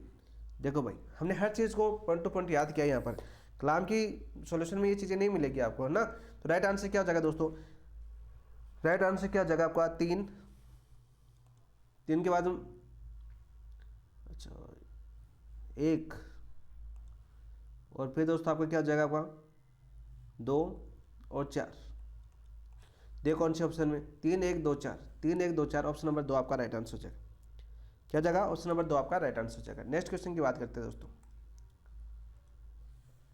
उद्देश्य प्रस्ताव। देखो सबसे पहले उद्देश्य प्रस्ताव जैसे आपको देखें तो दोस्तों उद्देश्य प्रस्ताव किसके द्वारा प्रस्तुत किया गया था, तो ये किया गया था आपके दोस्तों जवाहरलाल नेहरू द्वारा। किसके द्वारा दिया गया था आपका, जवाहरलाल नेहरू द्वारा दिया गया था। ये चीज़ें तो आपको याद होनी चाहिए। सबसे पहले नाम पढ़ते ही जवाहरलाल नेहरू याद आना चाहिए आपका, JLN याद आना चाहिए। संविधान सभा में उद्देश्य प्रस्ताव पंडित जवाहरलाल नेहरू द्वारा चौथी बैठक में प्रस्तुत किया गया था। कौन सी बैठक में दोस्तों, आपके चौथी बैठक में प्रस्तुत किया गया था क्या, नहीं दोस्तों, पहला गलत हो जाएगा आपका, पहला ही गलत हो जाएगा दोस्तों।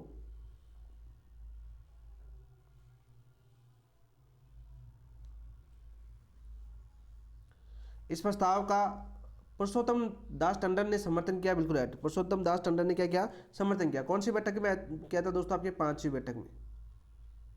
कौन सी बैठक में प्रस्तुत किया, आपके 5वीं बैठक में प्रस्तुत किया था। उद्देश्य प्रस्ताव को 22 जनवरी 1947 को स्वीकृत किया गया। कब स्वीकृत किया गया दोस्तों, आपके 22 जनवरी 1947 को स्वीकृत किया गया, बिल्कुल राइट। NG रंगा, NG रंगा का नाम सुना क्या आपने, पहले भी सुना था क्या NG रंगा। NG रंगा ने चंपारण सत्याग्रह का विरोध किया था, मैंने आपको बताया कि नहीं बताया। देखो याद आता है ना, जैसे नाम आता है याद दिमाग में ऑटोमेटिक छप जाता है, तब जाके आपकी तैयारी बेस्ट होगी दोस्तों। तो MCQ विश्लेषण कीजिए आप, वादा रहा आपसे, आप अलग स्टूडेंट से 2 कदम आगे रहोगे। फिर अपनी किस्मत है दोस्तों, पेपर किस प्रकार का आता है वो आगे की डिपेंड करता है, लेकिन मेहनत में कमी नहीं छोड़ेंगे।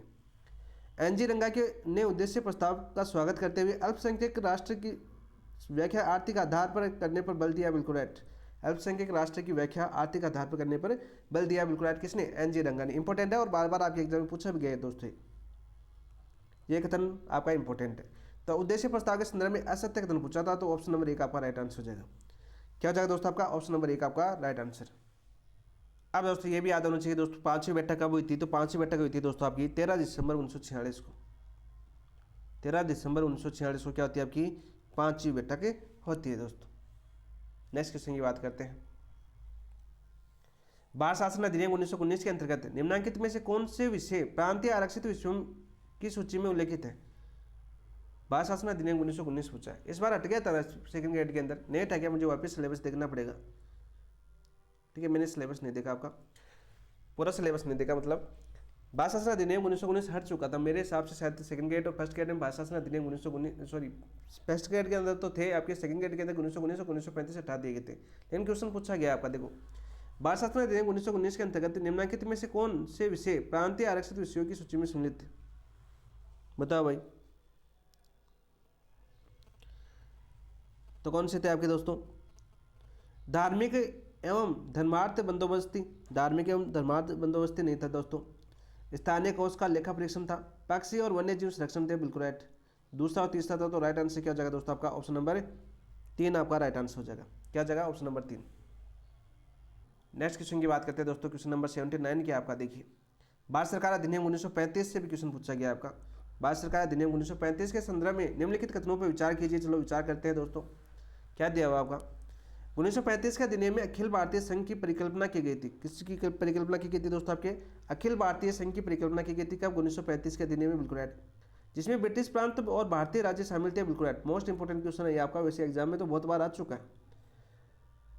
अधिनियम द्वारा परिकल्पित प्रांतीय स्वायत्तता की योजना में प्रत्येक प्रांत में एक कार्यकारी और विधायिका का प्रावधान किया गया था, बिल्कुल राइट।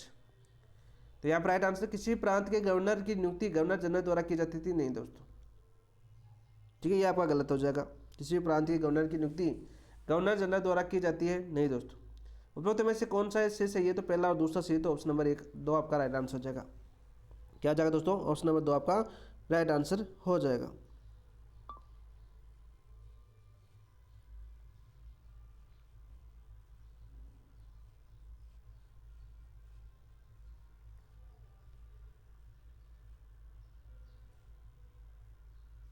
नेक्स्ट क्वेश्चन की बात करते हैं दोस्तों,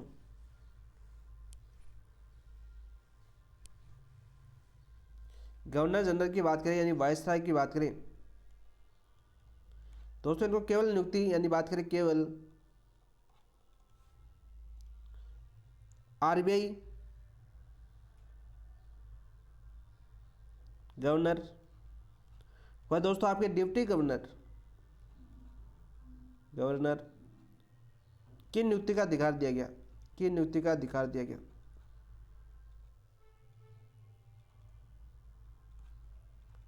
गया। तो राइट आंसर क्या हो जाएगा दोस्तों आपका पहला और दूसरा, ऑप्शन नंबर 2 आपका राइट आंसर हो जाएगा।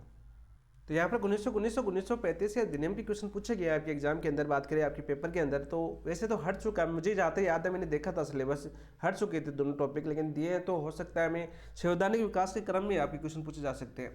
संवैधानिक विकास का क्रम का आपका टॉपिक होगा, ठीक है, जो आपका प्रारंभिक टॉपिक यानी पहला टॉपिक है संविधान का विकास, ठीक है। तो उसके अंदर दोस्तों आपकी बात करें कारणों के अंदर आपकी 1935 के अधिनियम आ सकता है। वहाँ पर कुछ प्रावधान है, जैसे 1935 के अधिनियम से आपके प्रावधान लिए गए, कुछ आपके 1919 के अधिनियम से प्रावधान लिए गए, तो वहाँ से संबंधित क्वेश्चन आपका पूछा जा सकता है एग्जाम के अंदर, यानी बात करें आपके पेपर के अंदर, तो उसको भी पढ़ना जरूरी होगा। फिर मेरे हिसाब से उसको भी मुझे करवाना चाहिए आपको, तो उसके मैं टेस्ट डाल दूंगा फिर आपके टेस्ट के अंदर। नेक्स्ट क्वेश्चन की बात करते हैं। देखो, भारत सरकार अधिनियम 1919 के संबंध में से कथनों का संबंध में से कोड चुने, से कोड चुनना हमें, फिर से क्वेश्चन दिया हमें, तो करते हैं भाई दोस्तों बात करते हैं दोस्तों। ये मॉन्टेग्यू चेम्सफोर्ड सुधारों का संहिताबद्ध संस्करण था, जिसका नाम एडविन चार्ल्स मॉन्टेग्यू और लॉर्ड चेम्सफोर्ड के नाम पर रखा गया था, जिन्होंने क्रम से ब्रिटिश भारत के राज्य सचिव और वायसराय के पद संभाले थे। सही बात है क्या बोली? तो बिल्कुल सत्य बात है दोस्तों, आपका बिल्कुल सत्य बात है। भारत सरकार अधिनियम 1919 के अंतर्गत प्रांतों को विधायी शक्तियां केंद्र के से प्रत्यायोजन द्वारा प्राप्त हुई थी, बिल्कुल राइट, बहुत सत्य बात है। भारत शासन अधिनियम 1919 ने प्रांतीय तथा केंद्रीय विधानमंडलों के मध्य विधायी शक्तियों का विभाजन 3 सूचियों के आधार पर किया, संघ सूची, राज्य सूची और समवर्ती सूची। संघ सूची, राज्य सूची और समवर्ती सूची के आधार पर क्या था क्या? नहीं दोस्तों, यह आपका गलत हो जाएगा। दस्तावेज की एक उल्लेखनीय विशेषता एक खंड था, जिसमें 10 वर्ष की अवधि के बाद अधिनियम के कामकाज की समीक्षा करने का आह्वान किया गया था, बिल्कुल राइट। उसके बाद में दोस्तों कौन सा आया था? ली कमीशन आया था आपका। कौन सा कमीशन आया था दोस्तों? आपका ली कमीशन आया था। दोस्तों ये बात करें सूचियों की बात करें तो एक 1935 के अधिनियम बांटी गई थी, 1935 के अधिनियम में विभाजित की गई, विभाजित की गई। तो राइट आंसर क्या जाएगा दोस्तों? आपका ए, बी और डी आपका राइट आंसर हो जाएगा। तो ए, बी और डी, ऑप्शन नंबर 1 आपका राइट आंसर हो जाएगा। नेक्स्ट क्वेश्चन की बात करते हैं दोस्तों। देखिए, भारत के संविधान निर्माण के संबंध में निम्नलिखित कथनों पर विचार कीजिए। भारत के संविधान निर्माण के संबंध में निम्न कथनों पर हमें विचार करना है। 30 अगस्त 1947 को प्रारूप समिति की पहली बैठक में समिति के सदस्यों का द्वारा विरोध रूप से डॉक्टर भीमराव अम्बेडकर को प्रारूप समिति का सभापति चुना गया। प्रारूप समिति को मैंने कल बहुत ही अच्छे से आपको समझाया, बहुत ही अच्छे से आपको समझाया दोस्तों, तो बिल्कुल सत्य बात है। कुल कितने सदस्य थे दोस्तों? आपके कुल 7 सदस्य थे। यहाँ पर यह भी बताया दोस्तों, पहले कांग्रेस से कौन थे? आपके के मुंशी थे। किसने आपका इस्तीफा दिया था? खेतान ने आपका इस्तीफा दिया था। कौन थे ऐसे जिन्होंने, सॉरी खेतान की तो मृत्यु हो गई थी, और बात करें मित्तल ने इस्तीफा दे दिया था। मित्तल ने क्या दे दिया था? इस्तीफा दे दिया था। इनके स्थान पर 2 कांग्रेसी और आए थे, लेकिन सबसे पहले कांग्रेसी कौन थे? आपके के मुंशी थे सदस्य इसके अंदर, एकमात्र। ये क्वेश्चन आपका पूछा जा चुका है। प्रारूप समिति के संवैधानिक सलाहकार बी एन राव द्वारा तैयार संविधान के प्रारूप को अपना संस्करण तैयार किया, जिसे इसके अध्यक्ष डॉक्टर भीमराव अम्बेडकर ने 21 फरवरी 1948 को संविधान सभा के अध्यक्ष को सौंपा, बिल्कुल राइट। संविधान सभा का 11वां सत्र 14 नवंबर 1949 को शुरू हुआ और 26 नवंबर 1949 को समाप्त हुआ, जब संविधान सभा द्वारा निर्धारित संविधान अंततः पारित हुआ, बिल्कुल सत्य। उपरोक्त कथनों में से कौन सा है सही है? तो तीनों सही है, तो ऑप्शन नंबर 3 आपका राइट आंसर हो जाएगा। क्या जाएगा दोस्तों? आपका ऑप्शन नंबर 3 आपका राइट आंसर हो जाएगा। कल प्रारूप समिति को हमने बहुत ही अच्छे से विश्लेषण किया था, बहुत ही शानदार तरीके से मैंने हर सदस्य के बारे में आपको बताया था। तो सबसे पहले बात करें दोस्तों प्रारूप समिति का गठन। प्रारूप समिति का गठन दोस्तों, गठन कब होता है? आपका गठन होता है दोस्तों 29 अगस्त 1947 को। 29 अगस्त 1947 को प्रारूप समिति का गठन होता है। पहली बैठक कब होती है दोस्तों? 30 अगस्त 1947 को पहली बैठक होती है। सीधा सा क्वेश्चन आपका पूछा जाता है, बहुत बार आपके एग्जाम में पूछा गया, ठीक है। वही बात करें दोस्तों, इस प्रारूप समिति ने जो प्रारूप रखा था, इसके अंदर अनुच्छेद कितने थे? आपके अनुच्छेद थे दोस्तों आपके 240 बताए थे मैंने कल। अनुसूचियाँ कितनी बताई थी दोस्तों मैंने? अनुसूचियाँ बताई थी मैंने 13 अनुसूचियाँ बताई थी इसके अंदर। कितनी? 13 अनुसूचियाँ बताई थी मैंने। सीधा क्वेश्चन पूछा जाता है, ठीक है, सीधा क्वेश्चन आपके एग्जाम में पूछा जाता है।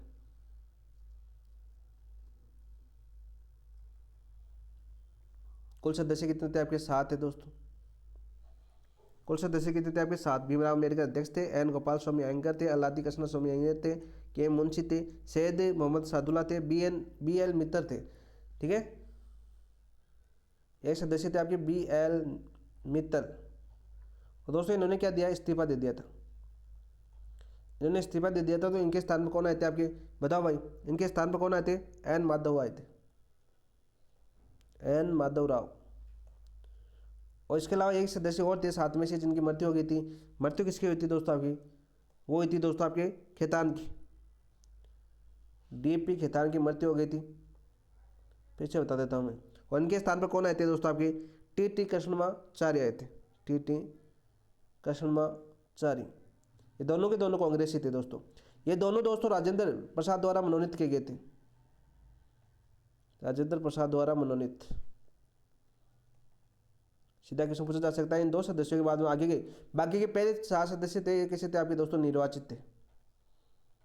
ये कैसे थे आपके? निर्वाचित थे। लेकिन बाद में इन दोनों के एक ने इस्तीफा दे दिया, एक ने दोस्तों आपके की मृत्यु हो गई। इनके बाद 2 सदस्य आए थे, वो क्या थे दोस्तों? मनोनीत थे। किसके द्वारा मनोनीत किए गए थे आपके? राजेंद्र प्रसाद द्वारा। संविधान सभा के अध्यक्ष थे कौन? राजेंद्र प्रसाद। चीज़ें याद आती है ऑटोमेटिक। कल ही करवाया मैंने, यदि कल की देखना, कल संविधान सभा की बात करें क्लास देखना, आपको सारे क्वेश्चन आपको वहाँ पर देखने को मिलेंगे। टोटल क्वेश्चन मैंने कल की क्लास के अंदर करवाया, हालांकि आपको व्याख्या नहीं करवाई थी मैंने वीडियो के माध्यम से।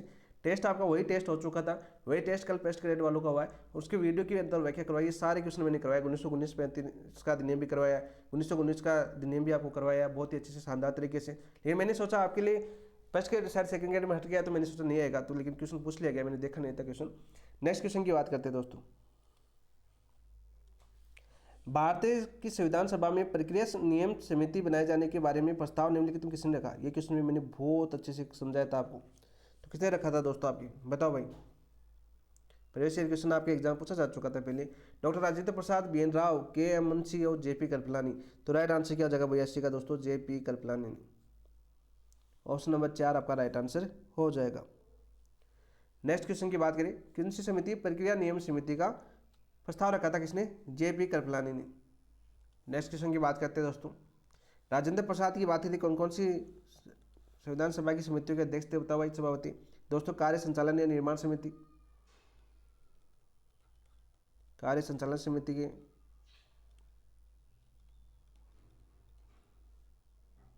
क्या थे दोस्तों आपकी? बताओ भाई। देखो कार्य संचालन समिति, इस चीज पर याद करना, कार्य संचालन समिति की याद करना दोस्तों। इस कार्य संचालन समिति के सभापति कौन थे आपके? ये डाउट पूछा जाता है, मैंने फिर वही लिख दिया। इसके सभापति कौन थे आपके? इसके सभापति थे दोस्तों आपके कार्य संचालन समिति के एम मुंशी, के एम मुंशी थे सभापति। लेकिन दोस्तों संचालन समिति कौन थे आपके? संचालन समिति के सभापति कौन थे? वो थे दोस्तों राजेंद्र प्रसाद। यहाँ पर डाउट पूछा जाता है, देखो मैंने कार्य लिख दिया, तो फिर से चलो दो के एम मुंशी भी याद आ गया आपको। के एम मुंशी को टिक कर लीजिए इस पर, ये लीजिए दोस्तों, ठीक है। सीधा सा क्वेश्चन आपका पूछ लिया जाता है।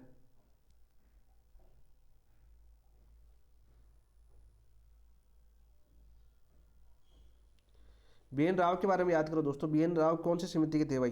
बताओ। भारतीय देशी राज्यों के लिए आदर्श संविधान के प्रारूप हेतु समिति बनाई गई थी। भारतीय देशी राज्यों के लिए, देशी राज्यों के लिए जैसे अपना राजस्थान में थी, देशी राज्यों के अंदर रहता था अपना राजस्थान, के लिए आदर्श संविधान प्रारूप समिति, प्रारूप समिति।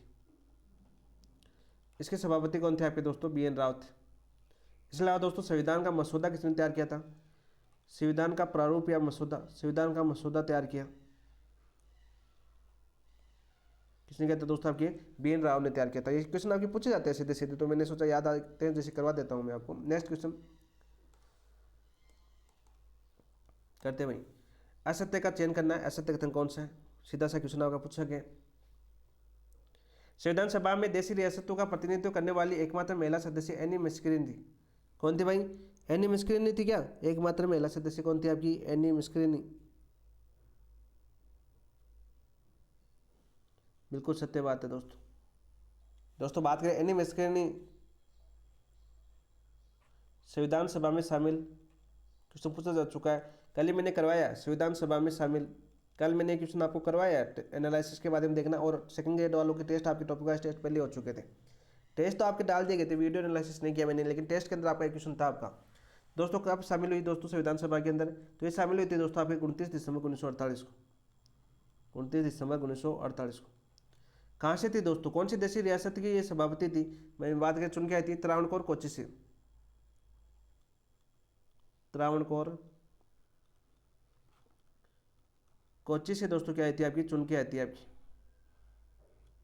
संविधान सभा में दलित वर्ग में एकमात्र महिला अंबु स्वामीनाथन थी। दलित महिला ये थे क्या आपका? नहीं दोस्तों, अंबु स्वामीनाथन नहीं थी। दलित महिला पीछे करवाया मैंने, देखो आज की क्लास के अंदर भी करवाया मैंने आपको, पीछे एक नाम आया था पीछे, दक्षयानी वेलायुधन। दक्षयानी वेलायुधन ये क्या थी दोस्तों आपकी संविधान सभा में शामिल होने वाली एकमात्र दलित महिला थी दोस्तों। सीधा सा क्वेश्चन आपका पूछ लिया जाता है। मुस्लिम कौन थी दोस्तों आपकी एकमात्र मुस्लिम? एकमात्र मुस्लिम वो कौन थी दोस्तों आपकी? वो थी दोस्तों आपकी बेगम एजाज, बेगम एजाज रसूल। यहां पर याद करना दोस्तों नोट लगा के, निर्वाचित थी ये। कैसी थी आपकी? निर्वाचित, मनोनीत नहीं थी, निर्वाचित। कहाँ से आई थी दोस्तों चुन के? स्यूत प्रांत से, स्यूत प्रांत से। ये क्वेश्चन आपके एग्जाम में पूछा जा चुका है, ये क्वेश्चन आपके एग्जाम में पूछा जा चुका है।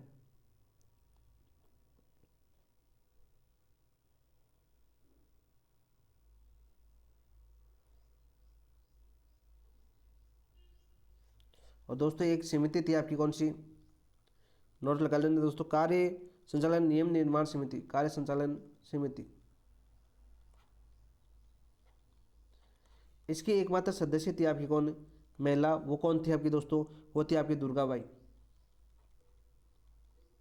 कौन थी आपकी? दुर्गाबाई। ये क्वेश्चन भी आपके एग्जाम में पूछा जा चुका, ये क्वेश्चन भी आपका एग्जाम में पूछा जा चुका है। और दोस्तों बेगम एजाज ने दोस्तों संविधान सभा की बैठक में भाग कब लिया था? इन्होंने भाग लिया था दोस्तों आपके 14 जुलाई 1947 को। ये चीज भी आप याद कर लेना। संविधान सभा में किसी समिति की पहली महिला सदस्य श्रीमती दुर्गाबाई थी, बिल्कुल आ चुका है आपके एग्जाम के अंदर। संविधान सभा में राष्ट्र ध्वज के रूप में तिरंगे को देश को समर्पित करने का गौरव है हंसा मेहता को प्राप्त हुआ। किसको? हंसा मेहता को प्राप्त हुआ, बिल्कुल। क्वेश्चन भी आपका पूछा जा चुका है, यह क्वेश्चन भी आपका पूछा जा चुका है। यहाँ पर यह बताओ जन मन गण किसने गाया था? जन मन गण किसने गाया था? आपकी दुर्गाबाई ने गाया था। सीधा क्वेश्चन आपकी कल ही करवाया मैंने सारे क्वेश्चन, तो राइट आंसर हो जाएगा असत्य कथन ऑप्शन नंबर 2। क्या जाएगा दोस्तों आपका? ऑप्शन नंबर 2 आपका राइट आंसर। तो उसको भी लिख लीजिए दोस्तों, उसको भी याद कर लेते हैं साथ साथ। दुर्गाबाई नहीं थी वो, जन मन गण की बात करते हैं, जन मन गण।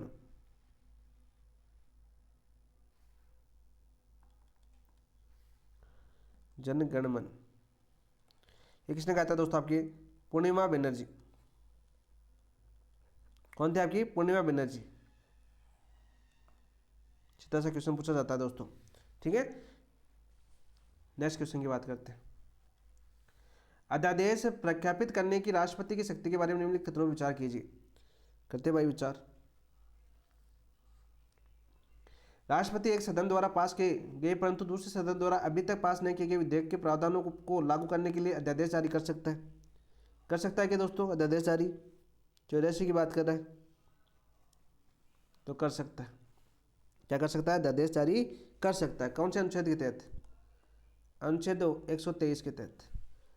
यदि राष्ट्रपति केवल अध्यादेश जारी करने के प्रयोजन से संसद का सत्रावसान करे तो उस कार्य की अदालत में चुनौती दी जा सकती है? नहीं दी जा सकती, नहीं दी जा सकती, दी जा सकती। तो उपरोक्त में से कथनों में से कौन से सही है? तो केवल एक सही है, तो ऑप्शन नंबर 1 आपका राइट आंसर हो जाएगा। क्या जाएगा दोस्तों आपका? ऑप्शन नंबर 1 आपका राइट आंसर हो जाएगा।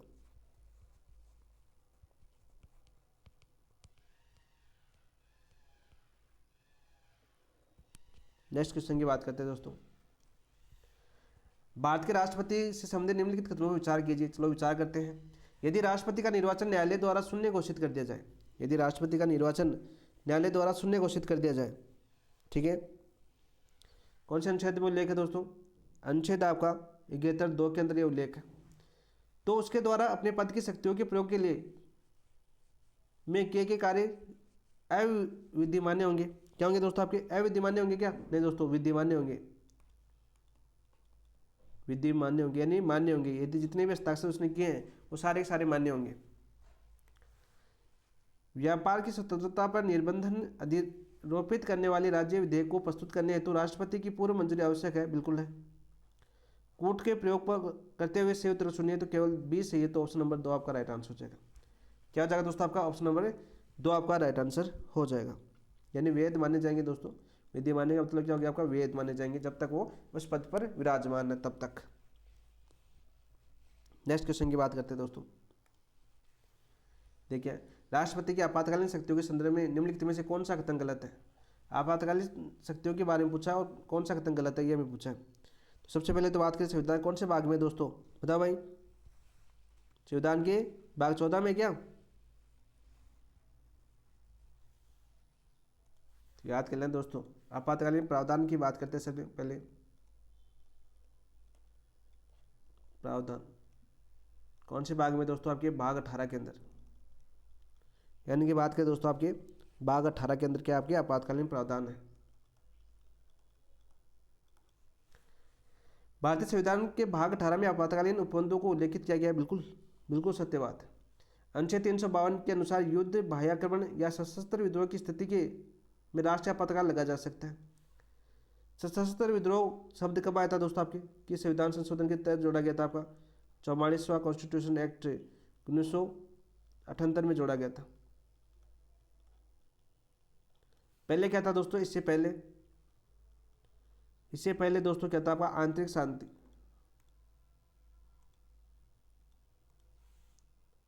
आंतरिक अशांति के नाम पर दोस्तों लगाया जाता था, बिल्कुल। इसी के अंदर दोस्तों आपके मंत्रिमंडल शब्द का सर्वप्रथम प्रयोग किया गया, शब्द जोड़ा गया। अनुच्छेद 360 के अनुसार वित्तीय आपातकाल की घोषणा सामान्यतः 2 माह की अवधि के लिए प्रभावी रहेगी, बिल्कुल। कितने माह के लिए? 2 माह के लिए प्रभावी रहेगी, बिल्कुल सत्य बात है, ठीक है, बिल्कुल सत्य बात है। वित्तीय आपातकाल के दौरान राज्य विधायिका द्वारा पारित सभी विधेयकों को राष्ट्रपति के विचार हेतु आरक्षित किया जा सकता है? नहीं दोस्तों, सभी विधेयकों को आरक्षित नहीं किया जा सकता, न्यायिक समीक्षा की जा सकती है दोस्तों। तो ऑप्शन नंबर 4 आपका असत्य हो जाएगा। असत्य तो पूछा था, गलत कथन। ऑप्शन नंबर 4 आपका असत्य कथन हो जाएगा।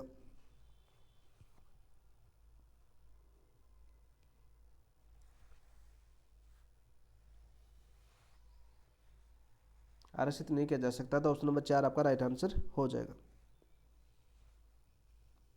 नेक्स्ट क्वेश्चन की बात करते हैं। सम्मिलित करना है प्रावधान और अनुच्छेद दे रखे, चलो करते हैं दोस्तों। आपात के दौरान अनुच्छेद 19 के उपबंधों का निलंबन, आपात के दौरान अनुच्छेद 19 के उपबंधों का निलंबन की बात करें दोस्तों आपका, तो अनुच्छेद 358 के तहत, किसके तहत? अनुच्छेद 358 के तहत बाह्याक्रमण और आंतरिक अशांति से राज्य की सुरक्षा का संघ का कर्तव्य है। ये किसमें दोस्तों? आपके अनुच्छेद 355 के अंदर। आपात की उद्घोषणा का प्रभाव, आपात की उद्घोषणा का प्रभाव लागू होगा दोस्तों अनुच्छेद 353 के तहत। जब आपात की उद्घोषणा का प्रवर्तन में है तब राजस्व के वितरण संबंधी उपबंधों का प्रावधान किसमें होगा? अनुच्छेद 354 के अंदर। तो राइट आंसर क्या हो जाएगा आपका? 4312, 4312। तो राइट आंसर क्या हो जाएगा? 87 का ऑप्शन नंबर 2 आपका राइट आंसर हो जाएगा। क्या हो जाएगा दोस्तों? आपका ऑप्शन नंबर 2 आपका राइट आंसर हो जाएगा। नेक्स्ट क्वेश्चन की बात करते हैं दोस्तों। भारत के राष्ट्रपति के संदर्भ में असम्मिलित युग्म की पहचान कीजिए। असम्मिलित युग्म की हम पहचान करते हैं। आज संविधान की विशेषताओं की क्लास होगी, कल अपना राष्ट्रपति होगा, ठीक है। राष्ट्रपति द्वारा उपराष्ट्रपति को संबोधित त्यागपत्र की सूचना उपराष्ट्रपति के द्वारा लोकसभा अध्यक्ष को तुरंत दी जाएगी। किसको दी जाएगी? लोकसभा अध्यक्ष को तुरंत दी जाएगी, बिल्कुल सत्य बात है। किस अनुच्छेद के तहत? अनुच्छेद 56(2) के तहत, बिल्कुल राइट। संघ के रक्षा बलों का सर्वोच्च समादेश राष्ट्रपति में निहित होगा। किसमें समादेश निहित होगा दोस्तों? राष्ट्रपति में निहित होगा। अनुच्छेद 353(3) के अंदर, सॉरी अनुच्छेद 53(3) के अंदर नहीं दोस्तों, ये गलत हो जाएगा। किसमें होगा दोस्तों? अनुच्छेद 53(2) के अंदर। अनुच्छेद 53 2 के अंदर है। राष्ट्रपति की उपलब्धियों और भत्ते उसकी पदावधि के दौरान कम नहीं किए जाएंगे, बिल्कुल राइट, अनुच्छेद 59 4 के अंदर है। राष्ट्रपति पर महाभियोग का कोई आरोप जब तक नहीं लगाया जा सकता का जब तक कि उस सदन की कुल सदस्य संख्या के कम से कम 2/3 बहुमत द्वारा ऐसा संकल्प पारित नहीं किया जाए गया हो। तो अनुच्छेद 61 2 के तहत है। महाभियोग की प्रक्रिया किसमें दोस्तों? आपकी अनुच्छेद 61 के अंदर है। ठीक है, एक बात के अंदर राष्ट्रपति ऐसे है जिनको महाभियोग प्रक्रिया से हटाया जाता है। संविधान का कदाचार करने पर दोस्तों महाभियोग लाया जा सकता है।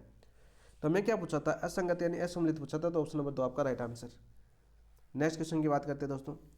भारतीय संविधान के अनुच्छेद 56 1 के अनुसार राष्ट्रपति पर महाभियोग लाने का उपयुक्त आधार क्या है? उपयुक्त आधार क्या है दोस्तों? बताओ, देखो क्वेश्चन आ गया, अभी मैंने बोला था आपको। तो दोस्तों संविधान पर अतिक्रमण, ऑप्शन नंबर 1 आपका राइट आंसर हो जाएगा। क्या जाएगा दोस्तों? ऑप्शन नंबर 1 आपका राइट आंसर हो जाएगा। सर कोर्ट पूछा है ना इसमें, तो कोर्ट में दोस्तों केवल एक ही आपका राइट आंसर होगा, तो आपका ऑप्शन नंबर 1 आपका राइट आंसर होगा। नेक्स्ट क्वेश्चन की बात करते हैं दोस्तों, क्वेश्चन नंबर 90 की। देखिए क्या दिया हमारा, भारतीय संविधान के अनुच्छेद 54, भारतीय संविधान के अनुच्छेद 54 और अनुच्छेद 55 एक में क्या आपका? अनुच्छेद 54 में क्या है दोस्तों आपका? बताओ भाई, अनुच्छेद 54 में क्या है और अनुच्छेद 55 में क्या है? भारतीय संविधान के अनुच्छेद 54 अनुच्छेद 55 में राज्य के अंतर्गत दिल्ली राष्ट्रीय राजधानी राज्य क्षेत्र और पांडिचेरी संघ राज्य क्षेत्र है।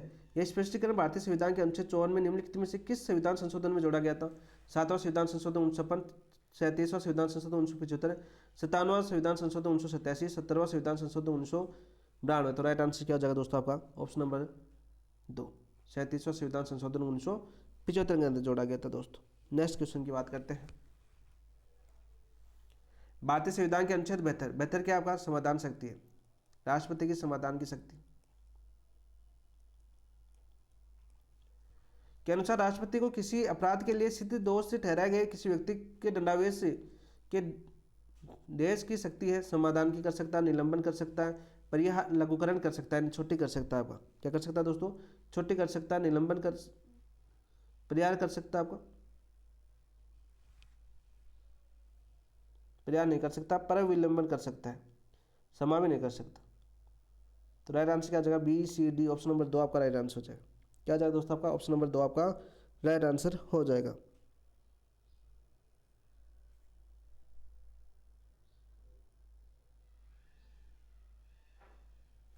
नेक्स्ट क्वेश्चन की बात करते हैं दोस्तों।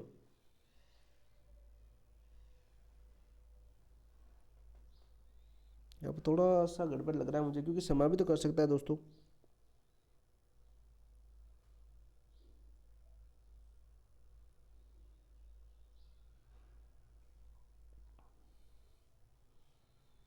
कलाम ने 2 माना इसका, मेरे हिसाब से तो 5 आनी चाहिए इसमें।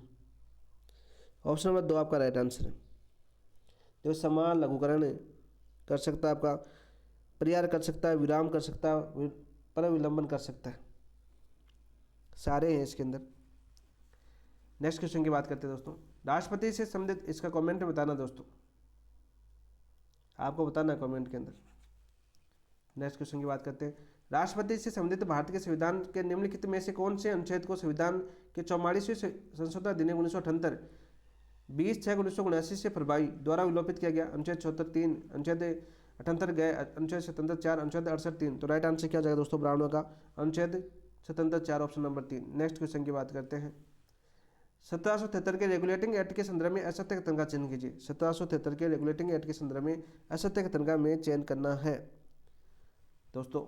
इस अधिनियम के द्वारा बंगाल के गवर्नर को भारत का गवर्नर जनरल बनाया गया। बंगाल के गवर्नर को क्या बनाया गया? भारत का गवर्नर जनरल बनाया गया? नहीं दोस्तों, यह आपका गलत हो जाएगा। तो ऑप्शन नंबर 1 आपका राइट आंसर हो जाएगा। सत्य कथन तो पूछा था 93 में, ऑप्शन नंबर 1 आपका राइट आंसर हो जाएगा। बाकी कथन देखते हैं। इस अधिनियम के खंड 8 के तहत प्राप्त अधिकारों का प्रयोग करते हुए ब्रिटिश सम्राट जॉर्ज तृतीय ने 26 जुलाई 1974 को फोर्ट विलियम कॉलेज कलकत्ता ने सर्वोच्च न्यायालय की स्थापना की। बिल्कुल राइट। सर्वोच्च न्यायालय ने एक मुख्य न्यायाधीश तथा 3 अन्य न्यायाधीशों का प्रावधान किया। बिल्कुल राइट। गवर्नर जनरल की सहायता हेतु 4 सदस्यीय कार्यकारी परिषद की स्थापना की गई। बिल्कुल राइट। कौन से एक्ट के तहत दोस्तों गवर्नर जनरल की सहायता के लिए 4 सदस्यीय कार्यकारी परिषद की स्थापना की गई थी? तो वो दोस्तों रेगुलेटिंग एक्ट 1773 के तहत। न्यायालय की स्थापना किसके तहत की गई थी? आपकी रेगुलेटिंग एक्ट 1773 के तहत। दोनों क्वेश्चन आपके एग्जाम में पूछे जा चुके हैं। ये दोनों क्वेश्चन आपके एग्जाम में पहले आ चुके हैं। नेक्स्ट क्वेश्चन की बात करते हैं दोस्तों।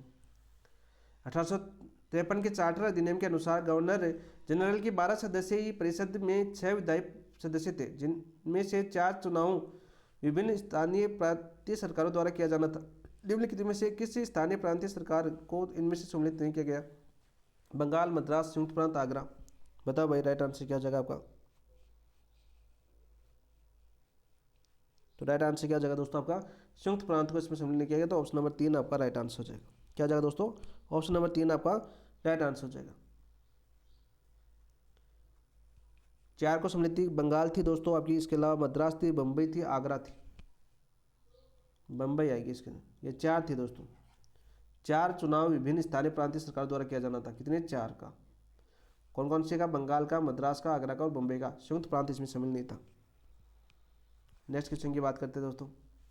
निम्नलिखित में से किस अधिनियम द्वारा भारत के राज्य सचिव का पद सृजित किया गया? किस अधिनियम द्वारा भारत के राज्य सचिव का पद सृजित किया गया था? 1853 का चार्टर अधिनियम, भारत सरकार अधिनियम 1858, भारत परिषद अधिनियम 1861, भारत परिषद अधिनियम 1892। तो 95 का राइट आंसर क्या जाएगा दोस्तों आपका? बताओ भाई।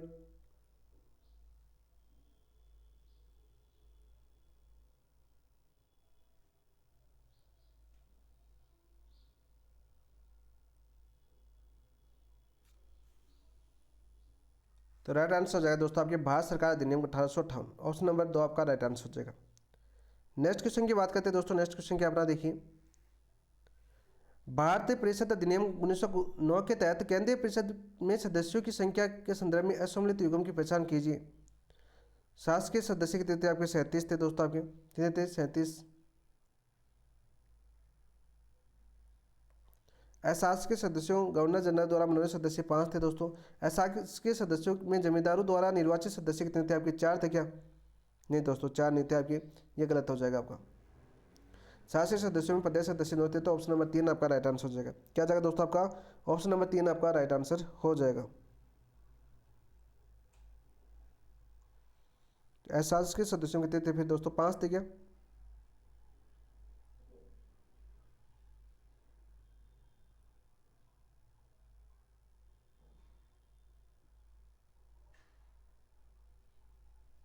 सत्ताईस थे दोस्तों। तो ऑप्शन नंबर 3 आपका असत्य हो जाएगा। Next question. प्रांतों के सही युग्म को पहचाने जिनमें भारत शासन अधिनियम 1935 के अंतर्गत द्विसदनात्मक प्रांतीय विधानमंडलों का प्रावधान किया गया था। मद्रास, संयुक्त प्रांत सिंध, बॉम्बे, बंगाल, बिहार। संयुक्त प्रांत उड़ीसा, बॉम्बे, बंगाल, सिंध, असम। तो क्या राइट आंसर हो जाएगा दोस्तों? 97 का ऑप्शन नंबर 2 बॉम्बे, बंगाल और बिहार। ऑप्शन नंबर 2 आपका राइट आंसर हो जाएगा। नेक्स्ट क्वेश्चन की बात करते हैं दोस्तों। निम्नलिखित में से राजनीतिक सिद्धांतों पर विचार कीजिए और उनमें से उन सिद्धांतों को ढूंढिए जिन पर संविधान सभा में अम्बेडकर अविश्वास प्रकट करते थे। अविश्वास प्रकट करते थे दोस्तों, खतरनाक है ये। तो ग्राम स्तरीय प्रदोत्थान पर करते थे, प्रत्येक निर्वाचन क्षेत्र पर नहीं करते थे, नेतृत्व प्रचार करते थे, सामाजिक न्याय की आरंभिक स्थिति के रूप में लोकतंत्र पर नहीं करते थे। तो राइट आंसर क्या जगह? 1 और 3। तो कौन से ऑप्शन में आपका 1 और 3? ऑप्शन नंबर 3 आपका राइट आंसर हो जाएगा। 1 और 3 ऑप्शन नंबर 2 आपका राइट आंसर हो जाएगा। Next question. मैं इस तथ्य से लज्जा का अनुभव नहीं करता कि हमने भारतीय संविधान का निर्माण करते समय 1935 के अधिनियम की बहुत सी बातों को अपनाया। किसी भी अच्छी बात को अपनाने में कोई संकोच नहीं होना चाहिए। उक्त कथन किसका है? जवाहरलाल नेहरू का, JP कृपलानी का, डॉक्टर राजेंद्र प्रसाद का, डॉक्टर भीमराव अम्बेडकर का। तो 99 राइट आंसर क्या जाएगा दोस्तों आपका? डॉक्टर भीमराव अम्बेडकर का एक कथन है। नेक्स्ट क्वेश्चन की बात करते हैं और आज के अंतिम क्वेश्चन। डॉक्टर भीमराव अम्बेडकर के संदर्भ में निम्नलिखित कथनों पर विचार कीजिए। चलो करते हैं विचार। भीमराव अम्बेडकर बंगाल से निर्वाचित होकर संविधान सभा में शामिल हुए। वे अखिल भारतीय कांग्रेस से निर्वाचित हुए थे। किसे हुए थे आपके दोस्तों? अखिल भारतीय कांग्रेस से निर्वाचित हुए थे क्या? नहीं दोस्तों। तो किसे होते हैं आपके? अनुसूचित जाति परिसंघ नामक दल से। अनुसूचित जाति परिसंघ नामक दल से। संविधान सभा के सदस्य महावीर त्यागी ने डॉक्टर अम्बेडकर को मुख्य कलाकार के रूप में वर्णित किया। बिल्कुल राइट। तो दोस्तों केवल 2 सत्य हैं। तो ये थे आपके दोस्तों माइनर टेस्ट ए के दोस्तों आपके 100 क्वेश्चन हमने कंप्लीट किए। दोस्तों यदि आप ये टेस्ट देना चाहते हो, सबसे पहले इस टेस्ट की बात करें तो ये टेस्ट दे सकते हो दोस्तों अपनी ऐप के ऊपर, और ऐप का नाम क्या है दोस्तों आपका? PAP बाय डिकेशन। इस ऐप पर दोस्तों अपना टेस्ट दे सकते हो। साथ साथ दोस्तों टॉपिक वाइज टेस्ट भी दे सकते हो, आपकी टॉपिक वाइज भी आप टेस्ट दे सकते हो। सारी सुविधा आपको इस ऐप के ऊपर दी गई है। साथ साथ दोस्तों आपके साप्ताहिक टेस्ट भी यहाँ पर दे सकते हो। यहाँ पर दोस्तों साप्ताहिक टेस्ट की आपको PDF भी मिलेगी। इसके अलावा आपकी बुक भी दोस्तों यहाँ पर अपलोड कर दी गई, जो आपकी ऑथेंटिक बुक है इसी ऐप के ऊपर। नोट्स आपके धीरे धीरे तैयार हो रहे हैं, जैसे पूरे तैयार होंगे वो भी इसी टेस्ट सीरीज के साथ जो खरीदेगा उस दोस्त को सिर्फ फ्री निःशुल्क दिए जाएंगे। ये भी आपके लिए सुविधा उपलब्ध है। सारी सुविधा उपलब्ध है जैसा कि मैंने पीछे आपको बताया। तो क्लास कैसी लगी कमेंट कर बताना, और जिन दोस्तों ने अभी तक चैनल को सब्सक्राइब नहीं किया, चैनल को सब्सक्राइब करना, वीडियो को लाइक करना और अपने दोस्तों के साथ शेयर करना दोस्तों। इसी के साथ दोस्तों इस क्लास को समाप्त करते हैं। थैंक यू, धन्यवाद दोस्तों, जय हिंद।